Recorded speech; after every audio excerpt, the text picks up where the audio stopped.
Alright, lifers, let's do something a little different today. I keep saying that, huh? Variety is the spice of life. Let's take a peek at our Donzi.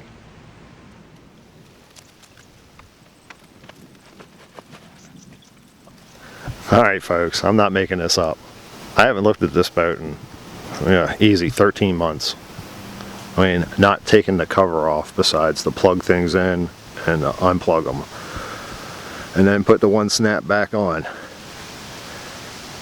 It scares me when I think about this. I really like this boat. I mean, when we got it, it was an insane wreck. Insert picture here.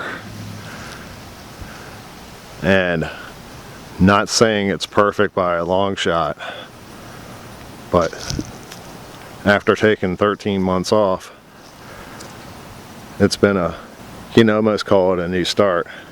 And that new start is a hell of a start. My God. I really do like this boat, man. This is amazing. And it's dirty as all get out, but you know that whole thing about the forest and the trees, it's been kind of like this project for me. At points it's been extremely overwhelming. I've kind of forgotten about this thing, to be honest, after it's sat for so long. And there was a reason why. I mean, this was one project too far in a lot of ways for me. I've said multiple times that it probably should have sat in the woods of Maine and stayed there. I mean, the whole top deck had to be re-cored, including the interliner, transom put in it.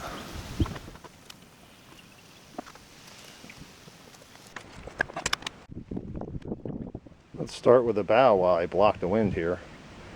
Everything is original. Cleats, all of it's been re-chromed. This is actually a 66, so the black dash pad, or panel, is what it's supposed to be. Now this white steering wheel, this drove me absolutely nuts, the fact that it costs so much more than a black one. But it does. Kept the bilge pump plate, polished it up, put some new electronics in it, including a light. This little tag here, I can't find anywhere, and it drives me absolutely nuts. I mean, our lettering is so light that it's insane to try to actually put any color behind it. I had to redo the whole tag, and I would so want a new one, but it's what we got, so we try to keep everything original. Now of course this isn't.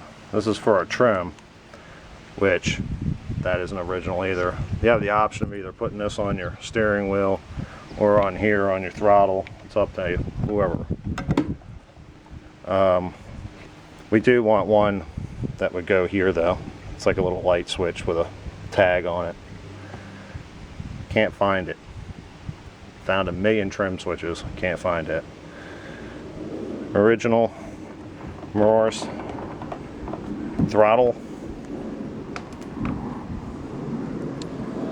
It's okay, take a walk in the back here. Ski locker and everything's all been painted all the way up to the bow, because of course it's all been apart.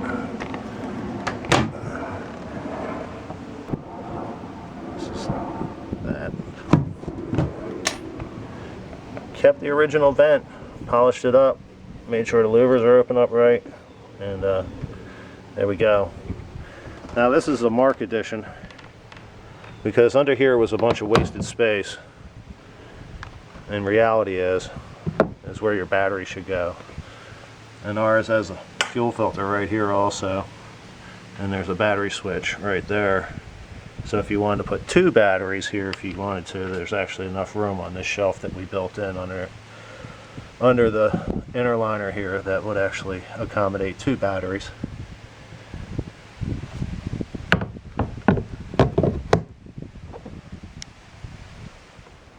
So let's get to the heart of the matter here.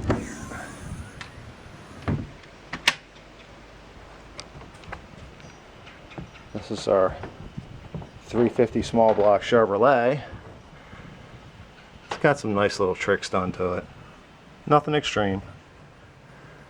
Remote oil filter down there. Easily accessible. Got a drain line right there attached to the top of it with a cap on it. Drain the oil pan real easy. Had to move it down there because it wasn't going to fit on these Kodiak exhaust manifolds, and they were the only ones that were going to be short enough to actually stay under the actual deck lid. I really thought it was going to require a hood scoop, and it kind of caught us off guard that it didn't, in a good way, and in some other ways it wasn't so good. But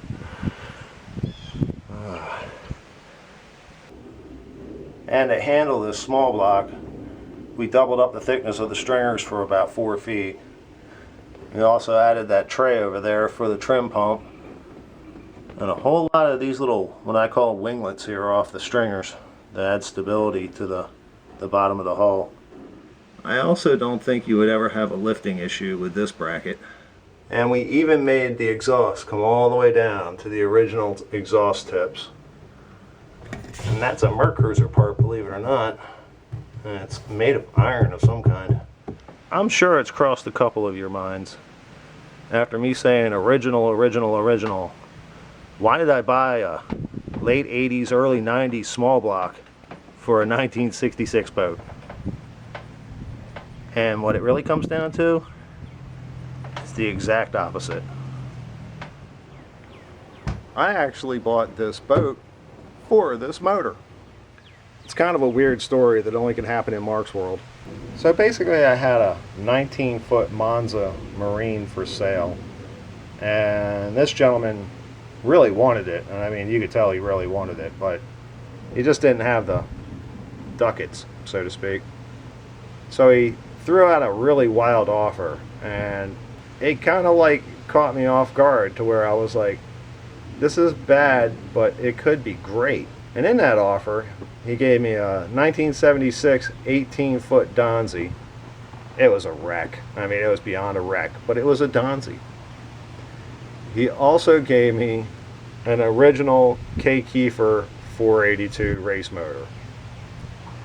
That was dumb luck.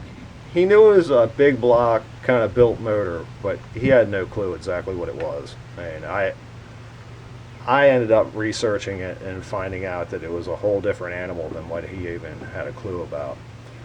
And but that took months down the road, so it wasn't like I knew ahead of time and I ripped the guy off for it because I knew more than he did. I wouldn't do that. Along for the ride came this little 350 small block that I have in the back of here. And it was another one of those things where he didn't want to take it back to like Michigan or some shit, wherever he was going. So he was like, do you want it? And I was like, okay. If anything, I'll strip some parts off it and take it up to the dump and dump it. And I looked it up a couple months later, and it was one of these oddball Chevy 350s that they made. I don't know exactly what their accomplishments were. I think it was horsepower with, you know, lesser emissions or something of that nature.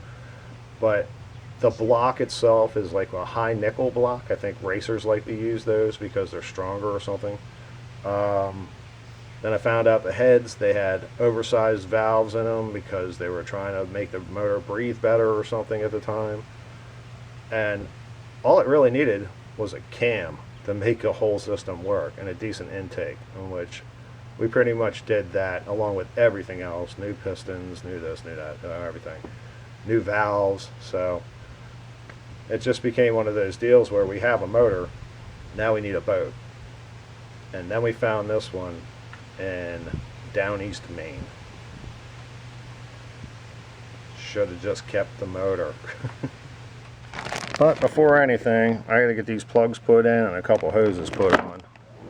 I can't show you where the other plugs go because I'm not young enough or nimble enough to ever have done that. But these go in the rear of the manifolds here. That's how you drain them. There's no plugs in the bottom. I guess it would be like the Beesmeyer. If you actually use these ports, you just have to disconnect whatever it's on them.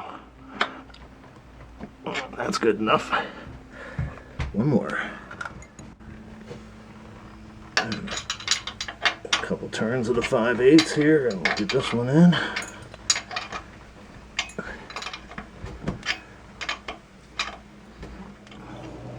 Okay. Turn that on. We got our water pump hose on. Let's get this thing hooked up, see if we can get it started.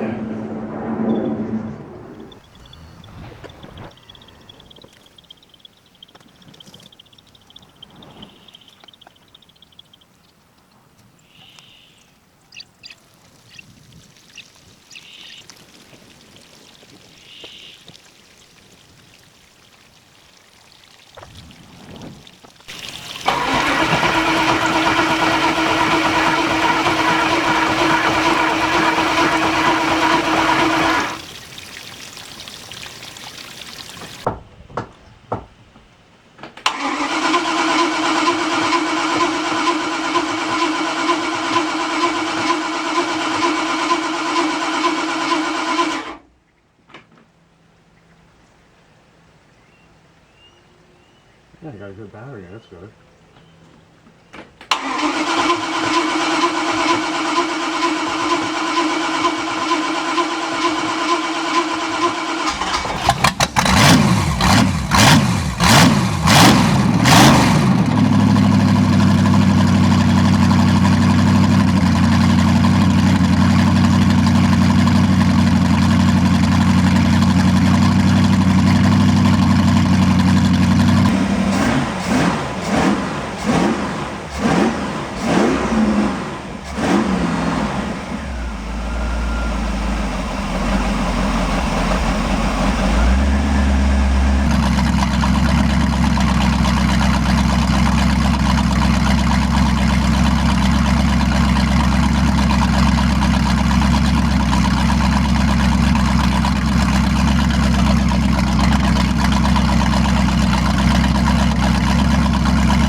In honor of our little friend, the Donzi 16, aka Ski Sporter, aka Sweet 16, aka 1x3, enough AKAs, for the purpose of not being a pain in the ass, we declare this washing day from this day forward.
Well, it's sounding like Mother Nature has other plans for the day. I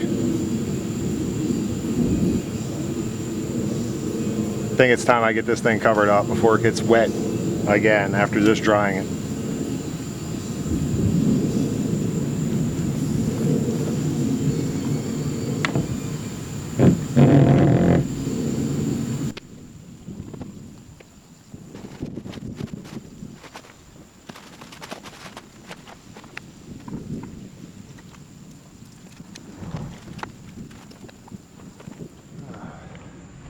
We had to go out here and get our wet towel before it got wet. Okay. Either way, I had to get it. And I know some of y'all can look at this and say, God damn, no luck there with that rain. And I can say the same thing because, yes, we've had an extreme amount of rain this year. But I'm trying to look at the good side of things. Meaning that when that socket don't fall into the bilge, I'm trying to pay attention to that and think, well, that was good luck. So it doesn't always come across as being bad luck. You know, oh damn, that was bad luck. That was, it fell in the bilge. Well, how many times didn't it fall into the bilge? That was good luck. So we did get a lot done with it. It started up as soon as gas hit the carburetor. Can't ask for more than that. And it needs a little TLC. And like I said, we haven't taken the top off in like 13 months. So, but man, she's a good-looking little boat. Good-looking little boat. But as I said, something's moving in, and I'm not really into standing in the middle of the yard even during a lightning storm because we've had past experiences of that in race boat life. So I guess we'll have to pick this up again. You got a dog that's a little nervous during thunderstorms? Put on race boat life. Just let it play through. It'll put them right to sleep. No problem. And while you're at it, can you hit that like button down there and subscribe to our channel? That way you always know where your dog ether is.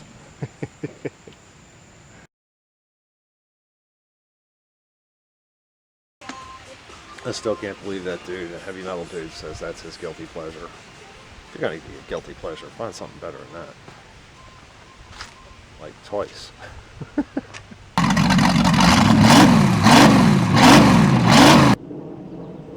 should have waited for the damn plane. That's why people like my age shouldn't own Donzis. This is crazy. This thing is sick, man. So let's get down to the heart of the matter here. Oops. Remote oil filter down there on the side, easily accessible because it didn't fit on these. What the hell are they? Hardens? Are they Hardens? Kodiaks, damn it. Alright, we're gonna do that again. I didn't do any of this right, damn it.